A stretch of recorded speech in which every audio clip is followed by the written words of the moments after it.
Assalamualaikum warahmatullahi wabarakatuh. Masih bareng saya Dewa di Rio Rihasport Channel. Oke, masih dalam suasana bulan suci Ramadan alias bulan puasa ya. Tapi Liga 1 udah masuk ke pekan ke-26 alias 8 pekan lagi menuju puncak siapa yang akan menjadi juara Liga 1 musim ini. Nah, di pekan-pekan ini kembali kami katakan ya, akan terjadi hal-hal yang mungkin di luar nalar kita, di luar pikiran kita. Yang sudah seperti saya bilang, yang di atas mungkin akan sulit menang, yang di bawah sulit kalah. Dan banyak pertandingan-pertandingan yang akan dibikin seru. Bikin seru ya, karena ada demi hal-hal seperti itu, pertandingan sesuatu itu dia akan dibikin seru oleh pengelola liga kita. Nah, apakah laga yang akan kita bahas ini akan dibikin seru juga nih sama sang pengelola liga? Karena biar liga itu banyak yang nonton. Laga apa itu? Antara tuan rumah Persib Bandung kontra Persik Kediri. Kenapa laga ini bisa dibilang akan dibikin seru?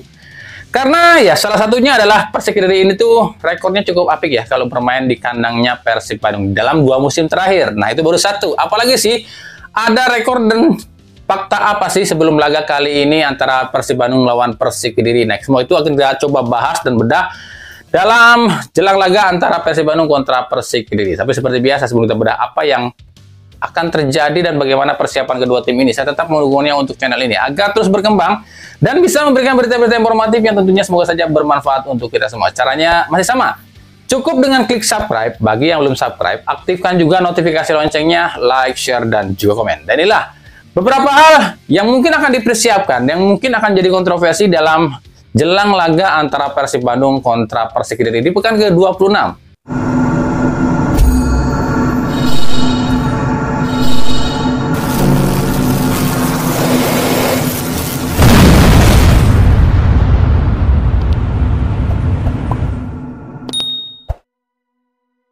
Usai alami kekalahan telak dan kekalahan terbesarnya musim ini yang justru dialami di kandang tim sedulurannya, Persib mencoba bangkit. Ya, bangkit dalam artian bangkit untuk tidak dihujat sama pendukungnya.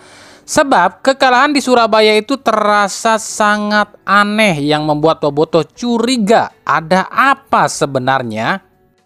Kali ini Persib akan menjamu salah satu tim yang sulit dikalahkan oleh Persib. Bahkan sulit kalahkan itu di kandang Persib sendiri, yakni Persik Kediri. Meskipun di laga terakhir, Kediri ini ditekuk oleh tim yang saat ini lagi naik daun, Dewa United. Tapi jelas, laga ini bukan laga yang mudah bagi Persib. Sebab jika kita melihat dari 5 pertemuan terakhir, 2 tim ini tuh sebenarnya agak berbanding loh soal rekornya, di mana Persib itu menang 3 kali dan Persik Kediri menang 2 kali. Jika kita lihat 2 musim sebelumnya dan biasanya Persib itu kan menang di kandang Kediri tapi selalu kalah di kandang Persib sendiri. Nah, apakah kali ini akan terulang lagi atau tidak? Di pertemuan pertama musim ini, Persib memang menang 0-2 atas Kediri ya, di kandang Persik Kediri. Ini pun sama dengan 2 musim sebelumnya, di mana Persib selalu menang di kandang Persik Kediri, tapi justru kalah saat main di kandang sendiri. Buat kami gini loh ya, terlepas ini ada settingan atau tidak dari yang mengelola liga agar liga tetap ramai makanya Persib dikalahkan. Tapi sebagai penonton, nih kami pribadi sebagai penonton ya, khususnya mungkin buat kalian para bobotoh tentu nggak mau dong Persib kalah di laga ini. Persib jika mengikuti keinginan sang pengelola liga di mana biar liga ramai ya, Persib pun harus tahu konsekuensinya. Apa konsekuensinya? Persib itu memiliki supporter yang sangat fanatik. Bahkan gak sedikit supporter Persib itu yang kebanyakan anarkis. Apa jadinya kalau di laga ini Persib gak bisa menang? Apalagi sampai kalah di kandang lagi. Apa nantinya supporter Persib gak akan berbuat anarkis lantaran kecewa? Ya sekarang tergantung Persib itu sendiri mau ngikutin alur dari pengelola liga atau mau nyenengin supporternya. Kalau mengikuti alur dari pengelola liga ya siap-siap saja Persib didemo sama supporternya. Sebelum kami bahas apa yang harus dilakukan Persib di laga ini dan apa yang harus dilakukan Persik Kediri di laga ini, kita akan coba intip dulu ya sedikit perjalanan 2 tim ini sebelum ke laga ini. Nah, di 5 laga terakhir Persib itu raih 2 kemenangan, 2 kali imbang dan 1 kali kekalahan. Sementara Persik Kediri di 5 laga terakhir tak raih satupun kemenangan dengan catatan 3 kali imbang dan 2 kali kekalahan.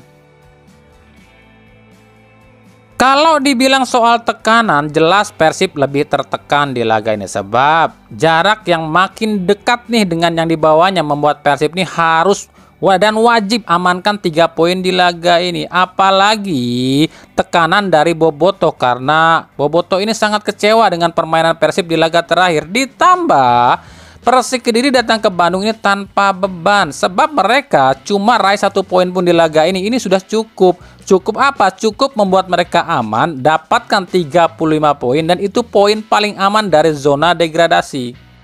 Jadi bisa dibilang di laga ini Persib itu triple tekanan. Tekanan dari tim yang di bawahnya, tekanan dari supporternya, dan tekanan dari tim yang akan dilawannya. Berat. Ya memang sangat berat apa yang harus dihadapi Persib. Tapi ini kan awalnya kesalahan mereka sendiri. Kenapa mereka terlena di 3 laga terakhir? Tekanan Persib akan semakin besar sebab di pekan ke-26 ini para saingan Persib di papan atas kemungkinan cuma akan melawan tim-tim yang bisa dibilang cukup mudah lah ya. Seperti Dewa United cuma akan menghadapi Semen Padang, Persebaya yang akan away ke PSM, dan juga Persija yang akan menghadapi tim sedulurannya yakni Arema FC. Dan jika Persib tak bisa menang di laga ini ya tentunya yang diinginkan oleh pengelola liga sebab poin makin tipis dan artinya liga pun akan semakin seru. Tapi sebaliknya bagi Persib harus siap menghadapi kekecewaan dari Boboto dan kemungkinan akan ada demo besar-besaran. Oke, sekarang kita bahas apa sih yang harus dilakukan Persib di laga ini. Yang pertama, rombak total cara main. Di 3 laga terakhir, lini serang Persib itu loyo.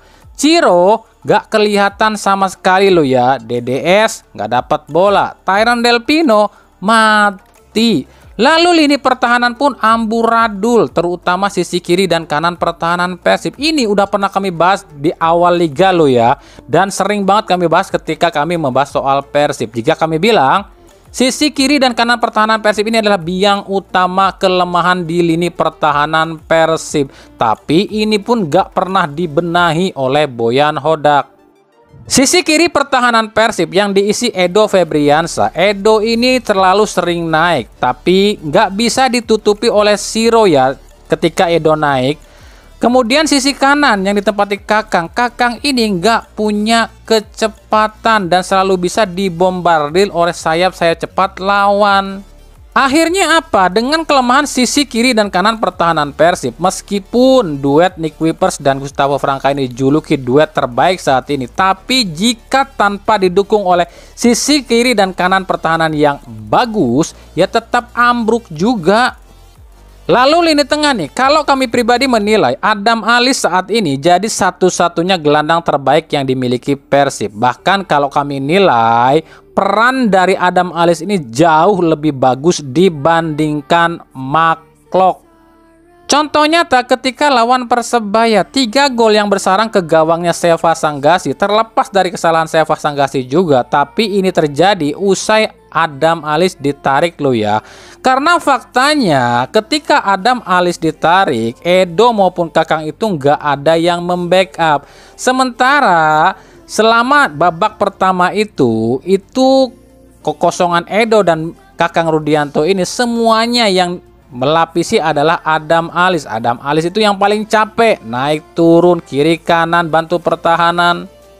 Lalu soal sisi serang, kami akan sedikit menyenggol soal strategi counter attack. Betul memang Persib musim ini terkenal dengan tim tercepat dalam urusan counter attack. Kalau kami hitung per laga, Persib itu cuma butuh 5-6 detik saja untuk melakukan counter attack. Tapi ini pun jadi nggak akan berguna jika nggak ada yang namanya umpan yang akurat. Sementara McLock, kalau kami pribadi lihat musim ini udah hilang akurasi umpannya.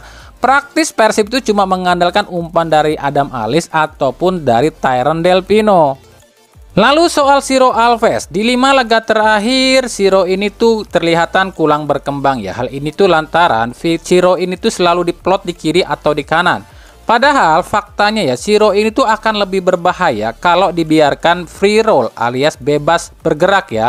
Nah, di laga ini sendiri kabarnya Beckham Putra sudah tampil nih. Nah, ini harusnya bisa membuat Hodak ini memperposisikan Shiro sebagai free roll atau bergerak yang lebih bebas. Sebab kalau Shiro diplot cuma di kiri atau di kanan ya nggak bakalan bisa berkembang.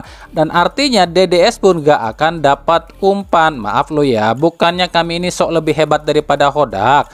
Tapi ini cuma analisa kami dari 5 laga terakhir yang dijalani oleh Persib. Menghadapi Persik Kediri, nah ini lagi nih jadi masalah lagi buat Boyan Hodak. Kenapa demikian? Sebab Persik Kediri itu punya 3 playmaker, Majid Osman, Zé Valente, dan Rohit Chan ya. Sementara Persib selalu kesulitan jika menghadapi tim dengan 2 atau 3 playmaker. Kan akhirnya jadi pertanyaan, kenapa ya Persib selalu kesulitan menghadapi tim dengan 2 atau 3 playmaker? Ya karena Persib kurang di lini tengah. Coba kita urutkan satu persatu. Mark ini nggak kuat pegang bola lo ya. Ketika mengalirkan permainan pun kadang umpannya sering salah. Sementara Adam Alis lebih sibuk bantu pertahanan. Ini yang membuat Persib ini selalu kesulitan kalau menghadapi tim yang punya 2 atau 3 playmaker. Kalau kami pribadi seandainya ya Beckham dan David da Silva ini tuh main, maka seperti inilah formasi yang kami ingin Hodak pakai lawan Persik Kediri. Kiper itu tetap Kevin Ray Mendoza, center back itu Nick Kuipers dan Gustavo Franca, back kiri dan kanan tetap Edo dan Kakang. Duet jangkar pun tetap sama, Adam Alis dan Mark. Nah, sisi sayap ini yang agak beda nih. Sisi sayap itu diisi Shiro Alves, sementara jika Beckham Putra nggak bisa tampil di laga ini, kami inginnya tuh Rian Kurnia atau Azikri yang main, jangan hand-hand. Sementara di depan, kalau memang DDS bisa main ya DDS, kalau enggak ya Gerven Castaner yang ditopang oleh Tyron Delpino. Itu yang kami inginkan dulu ya. Sementara Persik Kediri datang ke Bandung itu meskipun masih dalam kondisi yang terpuruk sebab di 5 laga terakhir nggak raih kemenangan, tapi mereka datang ke Bandung itu dengan rasa percaya diri tinggi sebab mereka sudah nggak punya ambisi buat raih gelar juara. Mereka cukup tambah 1 poin aja udah membuat mereka aman dari zona degradasi. Apalagi mereka tambah pede sebab rekor pertemuan Persik Kediri di kandang Persib itu sangatlah apik. Tapi bukan berarti nggak ada tekanan lo ya. Tekanan tentu saja dirasakan oleh pelatih Persik Kediri Marcelo Rospide. Nah, jika Persik Kediri musim ini finish di urutan ke-11, tentu ini jadi sebuah kemunduran. Karena musim lalu Persik Kediri itu di akhir kompetisi finish di urutan ke-9. Kekurangan Persik Kediri musim ini sangatlah nyata ya. Tentu saja di sisi depan dan belakang baru bisa cetak 28 gol dari 25 laga, tapi kebobolannya pun 27 gol. Ini membuktikan ada yang salah di lini serang dan lini bertahannya Persik Kediri. Lini depan yang diisi oleh Ramiro Vergonzi justru sangat jauh menurun. 23 laga yang dijalani Vergonzi itu cuma bisa cetak 5 gol. Sementara Persik Kediri nggak punya lagi striker yang lebih gacor dari Ramiro Vergonzi. Lini pertahanan pun nggak kalah pelik permasalahannya. Dibobol 27 kali dalam waktu 25 pekan. Jelas ada yang salah dari pertahanan Persik Kediri. Padahal ini duet Kiko, Brandon Lucas, dan Hamra Hehanusa cukup apik loh ya. Tapi ya itu, kita tahulah kelemahan dari para back-backnya Persik Kediri. Kelemahan utama tentu saja ada pada serangan balik cepat. Back-back Persik Kediri ini selalu kocar-kacir kalau menghadapi serangan balik cepat. Seperti yang terjadi saat lawan Dewa United. Golnya Egy dan Alex Martin ini memperlihatkan ya betapa kocar-kacirnya back-back pertahanan Persik Kediri saat menghadapi serangan balik cepat. Menghadapi Persib Bandung, permasalahan Marcelo Rospide tetap sama, yakni lini depan yang ompong. Ramiro Vergonzi yang terkena kartu merah saat melawan Persis Solo harusnya sih udah tampil di laga ini, tapi Komdis PSSI menambah jumlah hukuman pada Vergonzi jadi 4 pertandingan. Ramiro Vergonzi 4 pertandingan. Marco Simic kok aman ya lolos dari Komdis ya. Ada. Ditambah Supriyadi dan Ezra Walian pun masih berkutat dengan cedera. Bahkan di laga lawan Dewa United kemarin, Rospide ini terpaksa menurunkan seorang M. Hanafi yang seorang winger jadi target man yang ditopang oleh Majed Osman dan juga pemain muda Rifki Rai yang justru seorang gelandang tengah.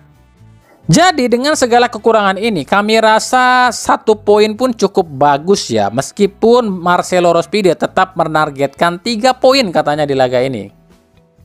Di bawah Pistar ditempati oleh Leo Navaccio. Trio center back ditempati oleh Hamra Heanusa, Kiko dan Brendan Lucas. 2 wingback ditempati oleh Dede Sapari dan Yusuf Meilana. Duet jangkar ditempati oleh Ze Valente dan Rohit Chan. Sisi sayap ditempati Riyadno Abioso dan juga Majed Osman, serta ujung tombak yang ditempati oleh M. Hanafi.